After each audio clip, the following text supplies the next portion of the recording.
പ്രിയ സുഹൃത്തുക്കളെ, ഇലഞ്ഞൂർ ബ്ലോഗിൻ്റെ പുതിയൊരു വീഡിയോയിലേക്ക് എല്ലാവർക്കും ഹൃദ്യമായ സ്വാഗതം. ഇന്ന് നമ്മൾ ചർച്ച ചെയ്യുന്നത് നമ്മുടെ പ്രിയപ്പെട്ട കപ്പ കൃഷിയെ പറ്റിയാണ്. ഇലഞ്ഞൂർ ബ്ലോഗിലൂടെ തന്നെ പല രീതിയിൽ കപ്പ കൃഷി ചെയ്യുന്നതിൻ്റെ വീഡിയോകൾ ഇതിനകം തന്നെ നമ്മുടെ കൂട്ടുകാർ കണ്ടിരിക്കുമല്ലോ. നമുക്ക് ഏറെ പ്രിയപ്പെട്ട കപ്പ നമ്മുടെ കാലാവസ്ഥയിൽ എപ്പോൾ വേണമെങ്കിലും നമുക്ക് കൃഷി ചെയ്യാൻ പറ്റുന്ന ഒരു ഭക്ഷ്യവിളയാണ്. അപ്പോൾ ഇതിന് നമുക്ക് ആദ്യമായിട്ട് ചെയ്യേണ്ട കാര്യം എന്ന് പറഞ്ഞാൽ ഏറ്റവും നല്ല മാതൃസസ്യത്തിൽ നിന്നും നടീൽ വസ്തു തിരഞ്ഞെടുക്കുക എന്നുള്ളതാണ്. നടീൽ വസ്തു എന്ന് പറയുമ്പോൾ നമുക്കറിയാം, കപ്പയുടെ തണ്ടാണ് നമ്മൾ നടാനായിട്ട് ഉപയോഗിക്കുന്നത്. അപ്പോൾ ഈ കപ്പയുടെ തണ്ട് നമ്മൾ പല രീതിയിൽ കൃഷി ചെയ്യുന്നുണ്ട്. അപ്പോൾ അതിൽ ഏറ്റവും പരമ്പരാഗതമായി നമ്മൾ കൃഷി ചെയ്യുന്ന രീതി എന്ന് വെച്ചാൽ നാല് കണ്ണ് വലിപ്പത്തിൽ നമ്മൾ മുറിച്ചെടുക്കുക. 4-5 കണ്ണ് വലിപ്പത്തിൽ നമ്മൾ മുറിച്ചെടുക്കുക. കണ്ണെന്ന് പറഞ്ഞാൽ മുകളങ്ങളെന്നാണ് ഉദ്ദേശിക്കുന്നത്. വലിച്ചെടുത്തതിന് ശേഷം നമ്മൾ ആ കണ്ണ് 4-5 കണ്ണിൻ്റെ അളവ് വെച്ച് ഇത് മുറിച്ചെടുക്കുക എന്നുള്ളതാണ്. അപ്പോൾ മുറിക്കുന്നതിന് നമുക്ക് 2 മാർഗ്ഗങ്ങൾ അവലംബിക്കാം. ഒന്ന്, നല്ല മൂർച്ചയേറിയ കത്തുവള അഥവാ വെട്ടുകത്തി ഉപയോഗിച്ച് നമുക്ക് മുറിച്ചെടുക്കാം. അതല്ലെങ്കിൽ അറുത്തെടുക്കാം. ആക്സോ ബ്ലേഡ് ഉൾപ്പെടെയുള്ള ഏതെങ്കിലും ബ്ലേഡ് കൊണ്ട് നമുക്ക് ഇത് അറുത്ത് എടുക്കാം. ഏറ്റവും കൂടുതൽ ഉൽപ്പാദനം കിട്ടുന്നതായിട്ട് കണ്ടുവരുന്നത് അറുത്ത് മുറിച്ച് എടുക്കുന്ന കമ്പുകളിലാണ്. അറുത്ത് മുറിച്ചെടുക്കുന്ന കമ്പുകൾ നല്ല രീതിയിൽ മണ്ണ് കൂന കൂട്ടി നമുക്ക് ആ കൂനയിൽ കപ്പ നടാവുന്നതാണ്. അപ്പോൾ കപ്പ നടുമ്പോൾ നമ്മൾ ശ്രദ്ധിക്കേണ്ട ഒരു കാര്യം എന്ന് വെച്ചാൽ അടിസ്ഥാന വളമായിട്ട് എല്ലുപൊടിയും ചാരവും നമുക്ക് ഇട്ട് കൊടുക്കാം. പച്ചച്ചാണകം ഒരു കാരണവശാലും കപ്പയ്ക്ക് ഇട്ട് കൊടുക്കരുതെന്നാണ് എൻ്റെ അഭിപ്രായം. കാരണം കയ്പിൽ കാണുന്ന കയ്പ് രസത്തിൻ്റെ പ്രധാനപ്പെട്ട കാരണം ഈ പച്ചച്ചാണകം ഇടുന്നതാണെന്നാണ് എൻ്റെ അനുഭവത്തിലൂടെ എനിക്ക് ബോധ്യപ്പെട്ടുള്ളത്. അപ്പോഴും 2 മുകുളങ്ങൾ മണ്ണിനടിയിൽ വരത്തക്ക രീതിയിൽ നമുക്ക് കപ്പത്തണ്ട് നടാം. നട്ടതിന് ശേഷം നല്ല ഭംഗിയായിട്ട് അതിൻ്റെ ചുവട് നമ്മൾ ഉറപ്പിച്ചു കൊടുക്കണം. അപ്പോൾ കപ്പ മുറിച്ചതിന് ശേഷം ആ കമ്പ് നമ്മൾ നടുമ്പോൾ നമ്മൾ കൂന കൂട്ടിയ മണ്ണിൽ കുത്തി താക്കരുത്. പകരം കൈകൊണ്ട് തന്നെ നമ്മൾ ഒരു തടമെടുത്ത് അതിനകത്തോട്ട് ഈ കമ്പ് ഇറക്കി വെച്ച് വേണം നമ്മൾ ഉറപ്പിച്ചു കൊടുക്കാൻ. അപ്പം അങ്ങനെ വലിയ കൂനയിൽ 1-2 നമുക്ക് കമ്പുകൾ നടാവും. നമ്മളുടെ സ്ഥലത്തിൻ്റെ വിസ്തൃതി അനുസരിച്ച് കുറച്ച് സ്ഥലം മാത്രമേ ഉള്ളെങ്കിൽ അത് 2 മൂട് നടാൻ പറ്റത്തില്ല. എന്നാൽ 1 മൂട് നട്ട് കഴിഞ്ഞ് കുറച്ച് സ്ഥലവും കൂടെ ഒക്കെ ഉണ്ടെങ്കിൽ വലിയ കൂനകൾ കൂട്ടിയതിന് ശേഷം നമുക്ക് 3 കമ്പ് ആ കൂനയിൽ നടാവുന്നതാണ്.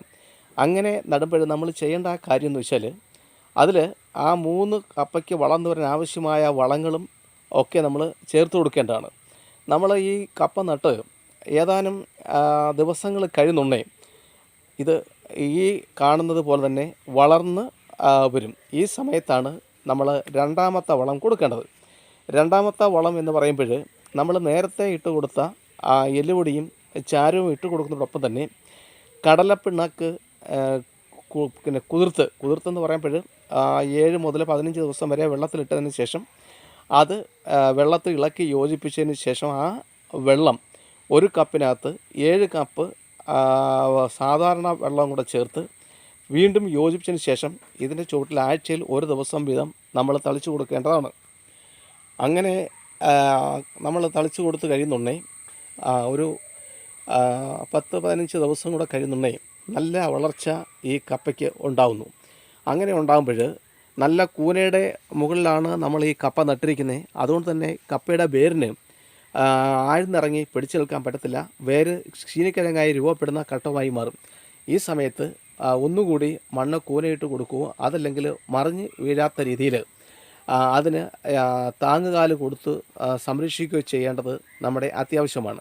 ഈ കൊടുക്കുന്ന വളത്തിൽ പറഞ്ഞിരിക്കുന്ന എല്ലുപൊടിയും ചാരവും 4 പ്രാവശ്യം ഇതിൻ്റെ ചുവട്ടിൽ വിതറി കൊടുക്കുകയും മുകളിൽ മണ്ണിട്ട് കൊടുക്കുകയും ചെയ്യേണ്ടതും ആഴ്ചയിൽ 1 തവണ വീതം നമ്മൾ പുളിപ്പിച്ച കടലപ്പിണ്ണാക്കിൻ്റെ ലായനി ഒഴിച്ചു കൊടുക്കേണ്ടതും ചെയ്യേണ്ടത് അത്യാവശ്യമാണ്.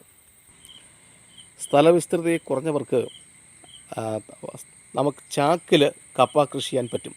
സാധാരണ തറയിൽ കൃഷി ചെയ്യുന്ന അതേ പോലെയുള്ള വളർച്ചയും ഉൽപ്പാദനത്തിൽ അല്പം കുറവ് വരും എന്നുള്ളത് ഒഴിച്ചാൽ വളരെ നല്ല രീതിയിൽ നമുക്ക് ചാക്കിൽ കൃഷി ചെയ്യാൻ സാധിക്കും.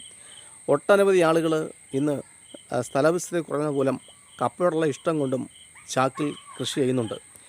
ചാക്കിൽ കൃഷി ചെയ്യുന്ന കപ്പയ്ക്ക് നമ്മൾ ആ ചാക്ക് മറിഞ്ഞു വീഴാത്ത രീതിയിൽ കമ്പുകൾ അടിച്ച് താഴ്ത്തി ചാക്ക് ചാരി വെച്ച് കെട്ടിക്കൊടുക്കേണ്ടത് അത്യാവശ്യമാണ്.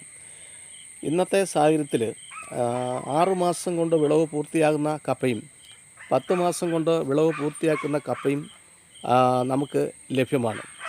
നമുക്ക് ഇന്ന് കപ്പ കർഷകർ നേരിടുന്ന ഏറ്റവും പ്രധാനപ്പെട്ട ഒരു വെല്ലുവിളി എന്ന് പറഞ്ഞാൽ ഈ കാട്ടുപന്നിയുടെ ഉപദ്രവമാണ്. മുൻകാലങ്ങളിലില്ലാത്തതും എന്നാൽ കാർഷിക വിളകൾ നശിപ്പിച്ചുകൊണ്ടിരിക്കുന്നതുമായ കാട്ടുപന്നികൾ കപ്പയ്ക്ക് വൻ ഭീഷണി തന്നെയാണ്. കാട്ടുപന്നിയിൽ നിന്നും അതുപോലെ തന്നെ പെരിഞ്ചാഴിയിൽ നിന്നുമൊക്കെ കപ്പയെ രക്ഷിക്കാൻ നമുക്ക് ചെയ്യാൻ പറ്റുന്ന ഏക മാർഗം എന്ന് വെച്ചാൽ 2 കാര്യങ്ങളാണ്. ഒന്ന് എന്ന് പറഞ്ഞാൽ ഇതിനോടൊപ്പം തന്നെ തെറ്റിക്കൊടുവേലി എന്ന് പറയുന്ന ഒരു ഔഷധച്ചെടി നട്ടു വളർത്തുക എന്നാണ്. അല്ലെങ്കിൽ പിന്നെ ചെയ്യേണ്ട കാര്യം കപ്പയോടൊപ്പം തന്നെ ഇഞ്ചി കൂടി വെച്ച് കഴിഞ്ഞാൽ ഒരു പരിധി വരെ ഈ പെരിഞ്ചാഴിയും പന്നിയും വരുന്നില്ല എന്ന് പറയുന്നു.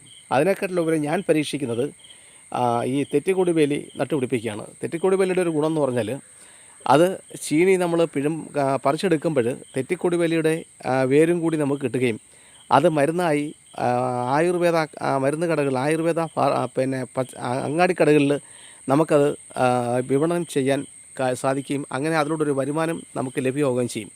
തെറ്റിക്കൊടുവേലിയുടെ അടുത്ത് ഈ പന്നി വരാത്തതിൻ്റെ പ്രധാനപ്പെട്ട കാരണം ചീനിയോടൊപ്പം നമ്മൾ ഈ തെറ്റിക്കൊടുവേലി കൂടി നട്ടുപിടിപ്പിക്കുന്നുണ്ടെങ്കിൽ പന്നി വന്ന് ചീനി അല്ലെങ്കിൽ കപ്പക്കിഴങ്ങ് തിന്നാൻ തുടങ്ങുന്നുണ്ടെങ്കിൽ ഈ കൊടുവേലിയുടെ കിഴങ്ങ് അതിൻ്റെ ദേഹത്ത് അതിൻ്റെ വായിൽ പറ്റുകയും അതിൽ നിന്നും ഉണ്ടാകുന്ന ആ ദ്രാവകം അതിൻ്റെ വായുകൾക്ക് പഴുപ്പ് ശരീരം പഴുപ്പിക്കുകയും ചെയ്യും. തൽഫലമായി അതിൻ്റെ വായ് പഴുത്തു പോവുകയും അങ്ങനെ ഒരു പക്ഷേ ഈ കാട്ടുപന്നി നശിക്കുകയും ചെയ്യും. അതുകൊണ്ട് തന്നെ കൊടുവേലി ഉള്ളിടത്ത് പന്നി വരുന്നില്ല എന്നുള്ളത് യാഥാർത്ഥ്യമാണ്. എൻ്റെ അനുഭവത്തിലും ഇത് എനിക്ക് നല്ല ബോധ്യപ്പെട്ടിരിക്കുന്നതാണ്. അപ്പോൾ ഇങ്ങനെ നമുക്ക് കപ്പ സുരക്ഷിതമായിട്ട് വളർത്തിയെടുക്കാനും നമുക്ക് ഏറ്റവും പ്രിയപ്പെട്ട കപ്പ നമുക്ക് പുഴുക്കായിട്ടും അതുപോലെ വേവിച്ചും ഉപ്പേരിയായിട്ടും ഒക്കെ കഴിക്കാനും പറ്റും. കപ്പയെപ്പറ്റി ഒട്ടനവധി തെറ്റിദ്ധാരണകൾ ഇപ്പോൾ നിലവിലുണ്ട് എന്നതും നമ്മൾ മറന്നിട്ടില്ല. കപ്പ കഴിക്കുന്നുണ്ടേ നമുക്ക് പ്രമേഹം ഉൾപ്പെടെയുള്ള രോഗങ്ങളുണ്ടാകുന്ന പരക്കെ ഒരു പ്രചാരണം നിലവിലുണ്ട്. എന്നാൽ അതിൽ യാതൊരു യാഥാർത്ഥ്യവുമില്ല എന്നുള്ളത് നമ്മൾ മനസ്സിലാക്കണം. പകരം കപ്പ കഴിക്കുന്നുണ്ടെങ്കിൽ നമുക്ക് ജോലി കൂടുതൽ ചെയ്യാനുള്ള കരുത്ത് ഉണ്ടാകും എന്നുള്ളതാണ് സത്യം. അതുകൊണ്ട് പ്രിയപ്പെട്ട സുഹൃത്തുക്കളെ, കപ്പ കഴിക്കുന്നത് യാതൊരു ദോഷവുമില്ല. പിന്നെ കപ്പയോടൊപ്പം തന്നെ ധാരാളമായ ചോറ് കൂടി നമ്മൾ കഴിക്കേണ്ട ആവശ്യമില്ല. കപ്പ കഴിക്കുമ്പോൾ കപ്പയോടൊപ്പം മീൻകറിയോ അതുപോലെ ഇറച്ചിക്കറിയോ അങ്ങനെയുള്ള എന്തെങ്കിലും ആകാം ചോറ് നമ്മൾ ഒഴിവാക്കേണ്ടതെന്ന് മാത്രമാണ്. പരമ്പരാഗതമായ രീതിയിൽ നമ്മൾ കപ്പ ഉണക്കി സൂക്ഷിക്കുക പതിവുണ്ടായിരുന്നു. 2 തരത്തിൽ നമ്മൾ കപ്പ ഉണക്കി സൂക്ഷിക്കുന്നു. ഒന്നെന്ന് പറയുമ്പോൾ കപ്പ പിഴുതെടുത്ത് അതിൻ്റെ തൊലി നീക്കം ചെയ്തതിന് ശേഷം കഴുകി അത് ഉണക്കുന്നു. അത് വെള്ളക്കപ്പ വെളുത്തിരിക്കുന്ന രീതിയിൽ വെള്ളക്കപ്പയാണ്. അത് കൂടിയാൽ ഒരു 4-5 മാസമൊക്കെ നമുക്ക് സൂക്ഷിക്കാൻ പറ്റത്തുള്ളൂ. എന്നാൽ കപ്പ പിഴുതെടുത്ത് തൊലി നീക്കം ചെയ്ത് കഴുകിയതിന് ശേഷം അത് നല്ല രീതിയിൽ വെള്ളത്തിൽ വാട്ടി അതായത് തിളപ്പിച്ച് അതിൻ്റെ കൊഴുപ്പുമൊക്കെ നീക്കുന്നതിന് ശേഷം നല്ല ഭംഗിയായിട്ട് ഉണങ്ങി വൃത്തിയുള്ള സ്ഥലത്തിട്ട് ഉണങ്ങി നമുക്ക് 1 വർഷം വരെ കേടുകൂടാതെ കപ്പ സൂക്ഷിക്കാൻ പറ്റുന്നതാണ്. കപ്പ വിളവ് പൂർത്തിയാകുന്നത് തിരിച്ചറിയാൻ ഉള്ള മാർഗം എന്ന് വെച്ചാൽ ഇതിൻ്റെ ഇലകൾ കപ്പയുടെ ഇലകൾ വിളയുന്നതനുസരിച്ച് കപ്പ മൂപ്പെത്തുന്നതനുസരിച്ച് അതിൻ്റെ തണ്ടുകളിലെ ഇലകൾ കൊഴിഞ്ഞുകൊണ്ടേയിരിക്കും. ഏകദേശം നല്ല ഉയരങ്ങളിൽ വരെ ഇല കൊഴിയുന്നുണ്ടെങ്കിൽ നമുക്ക് കപ്പ വിളവ് എടുക്കാറായി എന്ന് നമുക്ക് മനസ്സിലാക്കാവുന്നതാണ്. അപ്പോൾ അങ്ങനെ വിളവെടുക്കുന്ന കപ്പ നമുക്ക് സ്വാദിഷ്ടമായി ധൈര്യമായിട്ട് കഴിക്കാവുന്നതാണ്. പിന്നെ നടാൻ വേണ്ടി മാതൃസസ്യത്തിൽ നിന്നും കമ്പുകൾ തിരഞ്ഞെടുക്കുമ്പോൾ ശ്രദ്ധിക്കേണ്ട ഒരു കാര്യം എന്ന് വെച്ചാൽ കപ്പ പറിച്ചെടുത്തതിന് ശേഷം നല്ല കമ്പ് നോക്കി നമ്മൾ തണലത്ത് മാറ്റി വയ്ക്കേണ്ടതാണ്. 1 മാസം മുതൽ 3 മാസം വരെ കഴിഞ്ഞതിന് ശേഷമാണ് ഈ കമ്പ് നടാനായിട്ട് നമ്മൾ ഉപയോഗിക്കേണ്ടത്. എങ്കിൽ മാത്രമേ നല്ല രീതിയിലുള്ള വിളവ് അതുപോലെ തന്നെ ആരോഗ്യത്തോടു കൂടി ഈ കപ്പ വളർന്നു വരികയും ചെയ്യും എന്ന കാര്യം നമ്മൾ ഓർക്കേണ്ടതാണ്. കപ്പ ആവർത്തന കൃഷിയായിട്ട് നമുക്ക് ചെയ്യാവുന്നതാണ്. ഒരു സ്ഥലത്ത് തന്നെ നമുക്ക് പല തവണ കപ്പ കൃഷി ചെയ്യാം. യാതൊരു കുഴപ്പങ്ങളുമില്ല. പിന്നെ കഴിയുന്നതും രാസവളം ഒഴിവാക്കി ജൈവവളങ്ങളിലൂടെ നമ്മൾ കൃഷി ചെയ്യുകയാണെങ്കിൽ വളരെ സ്വാദിഷ്ടവും ഒപ്പം നല്ല പോഷകസമ്പുഷ്ടമായ കപ്പ നമുക്ക് ഉൽപ്പാദിപ്പിച്ച് എടുക്കാൻ സാധിക്കും എന്ന കാര്യത്തിൽ തർക്കമില്ല. നിലവിൽ ഏറ്റവും കൂടുതൽ കപ്പ നമുക്ക് വിളവ് തരുന്ന കപ്പ സുമോ എന്ന പേരിൽ അറിയപ്പെടുന്ന കപ്പയാണ്. നിരവധി പേരിൽ അറിയപ്പെടുന്ന കപ്പകൾ ലഭ്യമാണെങ്കിലും സുമോ കപ്പ ഏറ്റവും കൂടുതൽ വിളവ് തരുന്നതാണ്. 7 മാസം കൊണ്ട് വിളയുന്നതും വളരെ സ്വാദിഷ്ടവുമായ നമ്പർ കപ്പ എന്ന് പറയുന്ന കപ്പയുണ്ട്. അതിന് ബ്ലോക്ക് ചീനി എന്നൊക്കെ പറയും. വളരെ പണ്ട് കാലത്ത് അത് 10 മാസം കൊണ്ട് വിളയുന്ന ഒരിനമായിരുന്നു. എന്നാൽ ഇപ്പോൾ അത് 7 മാസം കൊണ്ട് വിളവ് പൂർത്തിയാക്കുന്ന ഒരിനമായിട്ട് മാറിയിട്ടുണ്ട്. അതും വളരെ സ്വാദിഷ്ടമാണ്. എന്നാൽ നല്ല തൂക്കത്തിലും വിളവിലും ഏറ്റവും കൂടുതൽ ലഭിക്കുന്ന സുമോ എന്ന് പറയുന്ന കപ്പ തന്നെയാണ് എന്ന കാര്യത്തിൽ തർക്കമൊന്നുമില്ല. അപ്പം പ്രിയ സുഹൃത്തുക്കളെ, നമുക്ക് നമ്മുടെ പുരയിടത്തിൽ നമുക്കുള്ള സ്ഥലത്ത് ചാക്കിലോ ഇതേപോലെ കൂനയായിട്ടോ നമുക്ക് കപ്പ നടാം. 4-5 രീതിയിൽ കപ്പ നടുന്നതിനെപ്പറ്റി ഞാൻ എൻ്റെ വീഡിയോയിൽ പ്രതിപാദിച്ചിട്ടുണ്ട്. നമുക്ക് ഇപ്പോൾ ഒരു 1000 മൂട് കപ്പ ഒരാൾക്ക് ഇടുന്നെങ്കിൽ അത്രയും തന്നെ കപ്പ ഉൽപ്പാദിപ്പിക്കാൻ ഒരു 100 മൂട് കപ്പയിൽ നിന്ന് നമുക്ക് സാധിക്കും. അതിൻ്റെ പകുതി പണിയും അതിൻ്റെ പകുതി വളപ്രയോഗവും മാത്രം മതി എന്നുള്ളത് ഒരു സത്യമാണ്. അപ്പം മനസ്സുണ്ടെങ്കിൽ തീർച്ചയായിട്ടും നമുക്കൊരു മാർഗ്ഗം ഉണ്ടാവും എന്ന കാര്യത്തിൽ തർക്കമൊന്നുമില്ല. എല്ലാ പ്രിയപ്പെട്ട സുഹൃത്തുക്കളും നമുക്ക് ആവശ്യമുള്ള കപ്പ ഉൽപ്പാദിപ്പിക്കാൻ അത് ചാക്കിലായിക്കോട്ടെ നമ്മുടെ മണ്ണിലായിക്കോട്ടെ ശ്രമിക്കണമെന്ന് അഭ്യർത്ഥിച്ചുകൊണ്ട് അപേക്ഷിച്ചുകൊണ്ട് അതുപോലെ തന്നെ ഇത്തരത്തിലുള്ള അറിവുകൾ കൃഷിക്കാഴ്ചകൾ ശേഖരിക്കാനും അത് സമാന ചിന്താഗതിയുള്ളവരിലൊക്കെ എത്തിക്കാനുമൊക്കെ താല്പര്യമെങ്കിൽ നമ്മുടെ വീഡിയോ ആദ്യമായിട്ടാണ് കാണുന്നതെങ്കിൽ അത് ഞങ്ങളുടെ യൂട്യൂബ് ചാനൽ സബ്സ്ക്രൈബ് ചെയ്യണമെന്നും ലൈക്ക് ചെയ്യണമെന്നും ഷെയർ ചെയ്യണമെന്നും ഞാൻ താഴ്മയായി അപേക്ഷിക്കുകയാണ്. അതുപോലെ തന്നെ നാളെ വരെ ആരും സബ്സ്ക്രൈബ് ചെയ്തിട്ടില്ലെങ്കിൽ ദയവായി യൂട്യൂബ് ചാനൽ സബ്സ്ക്രൈബ് ചെയ്യുക.